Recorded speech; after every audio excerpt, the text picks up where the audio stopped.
So dear student, चलिए अब हम बात कर लेते हैं टाइप्स ऑफ एरर्स के बारे में। इससे पहले हमने क्या पढ़ा? इससे पहले हमने ये जाना कि एरर्स क्या होते हैं। उसके बाद हमने ये जाना कि कौन कौन से मेथड्स हैं जिनके द्वारा हम स्टैंडर्ड वैल्यू या फिर एरर्स को डिटरमाइन कर सकते हैं। क्योंकि स्टैंडर्ड वैल्यू एक बार डिटरमाइन हो जाती है तो एरर्स आप अपने आप डिटरमाइन कर सकते हैं। इसके बाद हमने ये जाना कि सोर्स ऑफ एरर्स क्या होते हैं, एरर्स को मिनिमाइज करने के मेथड्स क्या क्या हैं, और this is the final part of this topic, this is the type of error.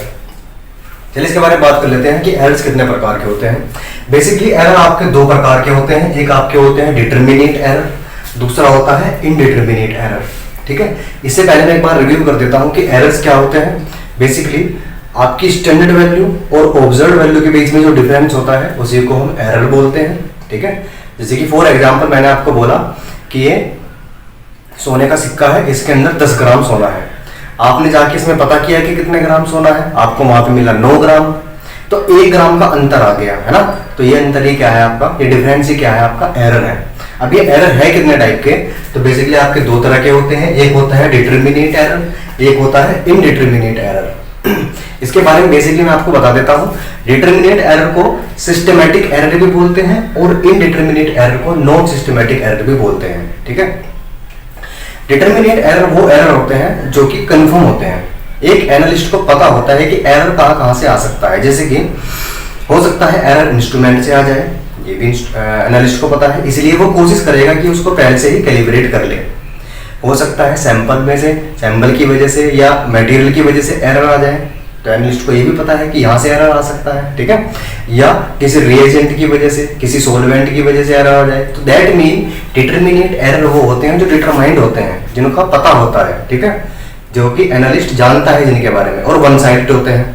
One sided का मतलब है कि सिर्फ वहां से आ सकते हैं तो वहीं से आएंगे, एक तरफ से आ सकते हैं तो एक ही तरफ से इनकी संभावना है आने की।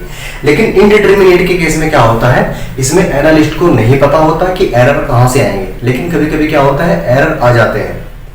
इसी वजह से इनका दूसरा नाम क्या होता है, एक तो नॉन सिस्टमैटिक, ठीक है, और दूसरा एक्सीडेंटल एरर, मतलब एक्सीडेंटली अकर हो जाते हैं। ठीक है, without any knowledge about them ये क्या होते हैं, अकर हो जाते हैं। तो this is the basic difference between them. इनके बारे में पता होता है कि ये आएंगे और आ जाते हैं, इनके बारे में नहीं पता होता है, ये एक्सीडेंटली अकर होते हैं। अब इंडिविजुअली हम लोग बात कर लेते हैं इनके बारे में। सबसे पहले हम बात करते हैं डिटरमिनेट एरर के बारे में। यहाँ पर सबसे पहला पॉइंट लिखा है नोन टू द एनालिस्ट। ठीक है, दैट मीन जो एनालिस्ट है उसको पता है कि एरर आ सकते हैं। ठीक है, तो ये वो एरर होते हैं जिनके बारे में एनालिस्ट को पता होता है। दूसरा usually one sided, one sided होते हैं। वन साइडेड का मतलब है कि एक ही तरफ से इनकी संभावना है आने की, एक ही तरफ से आ सकते हैं। एक तरफ मतलब नॉन फैक्टर की तरफ से, जिनके बारे में पता है वहीं से आ सकते हैं। ठीक है, तो इसलिए वन साइडेड होते हैं यूजुअली। और इनको प्री प्लान करके, मतलब कि जैसे कि इंस्ट्रूमेंट के बारे में पता है कि अब एरर आ सकता है, इंस्ट्रूमेंट को कैलिब्रेट कर दीजिए, तो इंस्ट्रूमेंट की वजह से एरर आएगा ही क्यों। दैट मीन अगर आप प्री प्लानिंग करते हैं इनके बारे में तो एरर को आप लोग एलिमिनेट कर सकते हैं। यहाँ पर यही लिखा है, usually one sided and by pre planning error can be eliminated. Okay, इसके बाद हम इसके टाइप्स की बात कर लेते हैं। बेसिकली डिटरमिनेट एरर आपके 5 तरह के हैं: personal error, instrumental error, errors by method या एरर्स ऑफ मेथड, एडिटिव या constant error, and last one is the proportional error. सबसे पहले हम बात करते हैं पर्सनल एरर के बारे में। पर्सनल एरर का मतलब है किसी एनालिस्ट या किसी पर्सन की वजह से।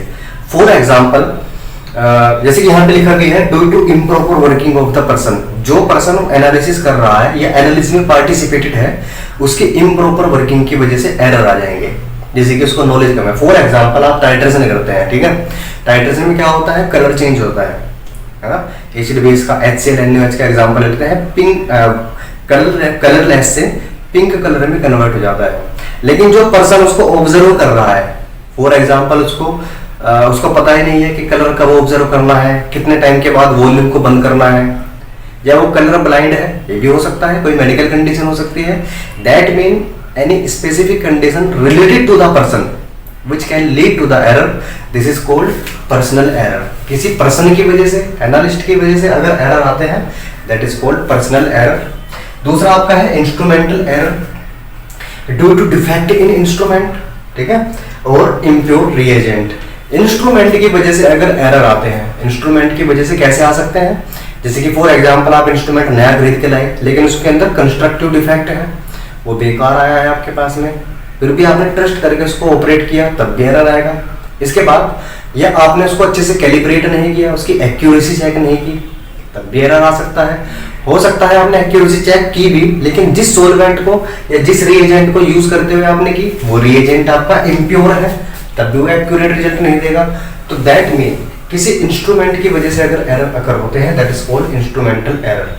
Now move on to the third one, that is this is the errors of methods. किसी मेथड्स की वजह से अगर एरर आते हैं तो ये क्या कहलाता है, एरर्स ऑफ मेथड कहलाता है। यहाँ पर लिखा है any error occurs during the method comes under this category. That mean जैसे कि मैंने आपको एक छोटा सा एग्जांपल दिया था इंडिपेंडेंट मेथड सिलेक्शन के बारे में, ठीक है। जैसे कि HCl क्या है, HCl आपका टाइट्रेशन से भी पता कर सकते हैं, concentration sorry acid base titration से पता कर सकते हैं, और आपका प्रेसिपिटेशन टाइट्रेशन से पता कर सकते हैं। बट डिफरेंस यहाँ पे क्या है, फाइंड आउट करना कि कौन ज़्यादा एक्यूरेट आपका रिजल्ट देगा, प्रेसिपिटेशन देगा या एसिड बेस टाइट्रेशन देगा, ठीक है। तो उस सिलेक्शन के दौरान अगर आपसे कोई गलती हो जाती है तो that can lead to the error, और यही क्या कहलाता है आपका एरर्स ऑफ मेथड्स कहलाता है। या मेथड्स में और भी चीज़ें हैं, मेथड्स में आप किसी रिएक्शन को किसी रिएक्शन आपके पार्टिसिपेटेड है, वहाँ पर रिएक्शन आपकी इनकम्प्लीट रह जाए, हो सकता है आपने प्रेसिपिटेशन टाइट्रेशन किया और जो आपका प्रेसिपिटेट बना वो सोल्यूबल हो जाए, मतलब कि उसकी सोल्यूबिलिटी ज़्यादा हो, एक बार नीचे बैठ गया हो फिर दोबारा से सोल्यूबल हो जाए सोल्वेंट के साथ में, तब भी एरर आ सकते हैं। तो that is called methods error या एरर बाय मेथड। इसके बाद आपका नेक्स्ट वन है एडिटिव या constant error. This is the end unique type of error. इसमें क्या होता है, देखो ये एरर आपको पता है कि आएगा, लेकिन इन एरर्स को आप दूर नहीं कर सकते, ठीक है, क्योंकि ये एरर क्या है, कांस्टेंट एरर है। इसका सबसे ब्यूटीफुल एग्जांपल है आपका टाइट्रेशन के दौरान। देखिए टाइट्रेशन में होता क्या है, एसिड बेस के साथ में रिएक्शन करता है और न्यूट्रलाइजेशन होता है, ठीक है, यही आपको करना है। लेकिन उस न्यूट्रलाइजेशन को पता करने के लिए आप इंडिकेटर यूज करते हो ताकि कलर चेंज हो जाए और आपको पता लग जाए कि आपका न्यूट्रलाइजेशन कंप्लीट हो चुका है। लेकिन जो इंडिकेटर आपने यूज किया उसका अपना भी नेचर होता है, एसिडिक या बेसिक। क्या होगा आपका, मान लेते हैं आपने ब्यूरेट के अंदर आपने HCl लिया फॉर एग्जांपल, और कोनिकल फ्लास्क में आपने NaOH लिया, ऊपर आपने एसिड लिया, नीचे आपने बेस लिया, और यहाँ पे आपने इंडिकेटर डाला, ठीक है, जो कि आपका बेसिक नेचर का है, क्योंकि बेसिक के साथ होगा तभी तो कलरलेस रहेगा जब तक आपका प्रैक्टिकल कंप्लीट नहीं होगा। अब क्या होगा, HCl पहले NaOH के साथ में रिएक्शन करेगा, ठीक है, साल्ट बनाएगा, NaCl बनाएगा, लेकिन कलर कब चेंज होगा, जब HCl आपका इंडिकेटर के साथ में रिएक्शन करेगा।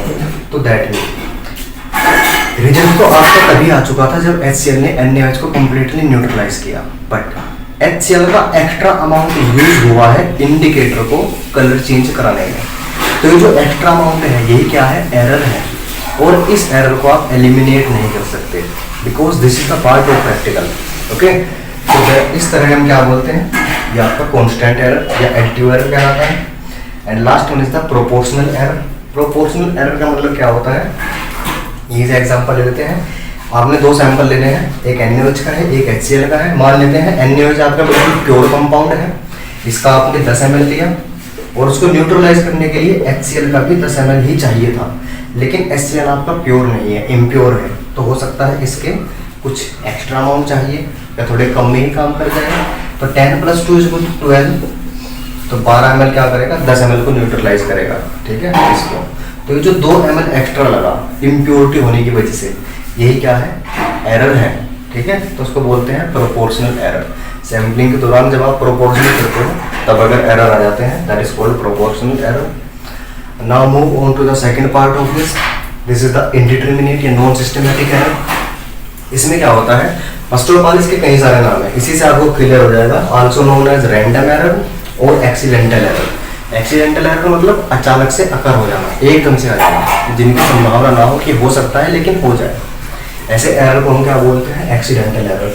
कॉज ऑफ देम मे और मे नॉट बी नोन। इनके जो कारण होते हैं, कोज होते हैं, वो पता भी हो सकते हैं और नहीं भी पता हो सकते हैं, ठीक है। इसके बाद these error are not one sided, one sided नहीं होते हैं। वन साइडेड मतलब इंस्ट्रूमेंट की वजह से भी हो सकता है, पर्सन की वजह से भी हो सकता है, लेकिन हो सकता है आपको एग्जैक्ट नहीं पता कि किसकी वजह से होगा, लेकिन एट टाइम हो जाएगा, ठीक है। तो ये वन साइडेड नहीं है, मल्टी डायरेक्शनल है।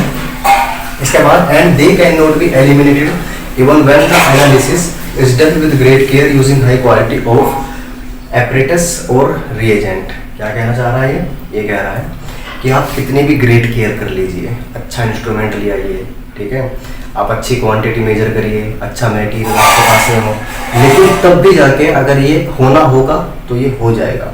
आप कितनी भी केयर करते रहिए, इनडिटर्मिनेट ऐसा एरर है जो कि सडन या एक्सीडेंटली अकर होता है। आप कितनी भी आइडियल कंडीशन मेंटेन कर लीजिए, कितने भी अच्छा इंस्ट्रूमेंट लेके आ जाइए, अच्छा प्योर कंपाउंड लेके आ जाइए, किसी ना किसी भी रीजन की वजह से ये हो जाएगा। इसी वजह से को क्या बोलते हैं, एक्सीडेंटल एरर। इसके बाद यहाँ पे एग्जांपल लिखा है कि एक एनालिसिस बार बार की जा रही है, ठीक है, कोई टेस्ट बार बार परफॉर्म किया जा रहा है सेम इंस्ट्रूमेंट को यूज करते हुए, ठीक है, सिमिलर इंस्ट्रूमेंट को यूज करते हुए, सैंपल की सेम क्वांटिटी आप रख रहे हैं, आपकी जो एटमॉस्फेरिक कंडीशन है वो सब सेम है, दैट मीन सब कुछ सेम है, लेकिन प्रैक्टिकल आप कई बार परफॉर्म कर रहे हैं। तो होना क्या चाहिए, आपका रिजल्ट प्रिसाइज आना चाहिए। अगर यहाँ पे 8 ग्राम आया है तो 8 ग्राम 8 ग्राम 8 ग्राम इस तरीके से सेम रिजल्ट आना चाहिए। लेकिन कभी कभी क्या होता है, सब कुछ सेम यूज करते हुए भी रिजल्ट आपके डिफरेंट आते हैं, ठीक है। तो जो डिफरेंस है इनके बीच में, यही क्या है, आपका इनडिटर्मिनेट एरर का एग्जाम्पल है, ठीक है। यही क्या है, आपका इनडिटर्मिनेट एरर का एग्जाम्पल है। आपका फटाफट हम रिवाइज कर लेते हैं। सबसे पहले डिटर्मिनेट एरर, जिसके बारे में एनालिस्ट को पता होता है, वन साइडेड होते हैं, ठीक है, और प्री प्लानिंग के द्वारा इनको एलिमिनेट किया जा सकता है। आपके 5 प्रकार के हैं, personal error, instrumental error, errors of method, additive या constant error, proportion error. Personal error किसी पर्सन की वजह से, ठीक है, एनालिस्ट की वजह से। इंस्ट्रूमेंटल एरर इंस्ट्रूमेंट की वजह से या रिएजेंट के रिएजेंट आपका इम्प्योर है तब भी हो सकता है। एरर्स ऑफ मेथड्स की वजह से, रिएक्शन आपकी कंप्लीट ना हो, प्रेसिपिटेशन आपका सोल्यूबल हो जाए, सोल्यूबिलिटी उसकी कम हो, ज़्यादा हो, दैट मीन किसी भी कंडीशन की वजह से जो कि मेथड्स का पार्ट है, तब भी अगर एरर आता है तो आपका एरर्स ऑफ मेथड कहलाता है। इसके बाद एडिटिव या कांस्टेंट एरर, दैट मीन ऐसे एरर जो कि आएंगे ही आएंगे, इनको एलिमिनेट नहीं किया जा सकता, जैसे कि मैंने टाइट्रेशन का एग्जांपल दिया है। द अमाउंट ऑफ इंडिकेटर, वो क्या है, आपका एक एरर की तरह ही काम करता है, क्योंकि आपके जो ब्यूरेट में आपका सोलवेंट होता है, ब्यूरेट में आपका सैंपल होता है, वो उसको न्यूट्रलाइज करने में एक्स्ट्रा यूज होता है, तो जो एक्स्ट्रा अमाउंट है वही एरर है। इसके बाद प्रोपोर्शन एरर, सैंपल के दौरान जब आप प्रोपोर्शन करते हैं, ठीक है, उस टाइम के अंदर एरर आता है, तो that is called proportion error. Indeterminate error का मतलब क्या होता है, आपके वन साइडेड नहीं होते, एक्सीडेंटली अकर होते हैं या रैंडम होते हैं, इनका रीजन पता भी हो सकता है, नहीं भी पता हो सकता है। और इसके बाद आप कितनी भी ग्रेट केयर कर लीजिए, ठीक है, आप कितनी भी अच्छी कंडीशन मेंटेन कर लीजिए, अगर इनको आना होगा तो यहाँ आपके अकर होंगे, ठीक है। इसी वजह से इनको क्या बोलते हैं, इनडिटर्मिनेट एरर। नीचे आपका एग्जांपल लिखा है, एग्जांपल क्या है आपका, कि एक इंस्ट्रूमेंट, सेम इंस्ट्रूमेंट से आप बार बार मेथड कर रहे हैं, लेकिन रिजल्ट आपका बार बार डिफरेंट आ रहा है। तो जो डिफरेंस है बीच में, इनके रिजल्ट के बीच में डिफरेंस है, that is called indeterminate error. Okay, धन्यवाद।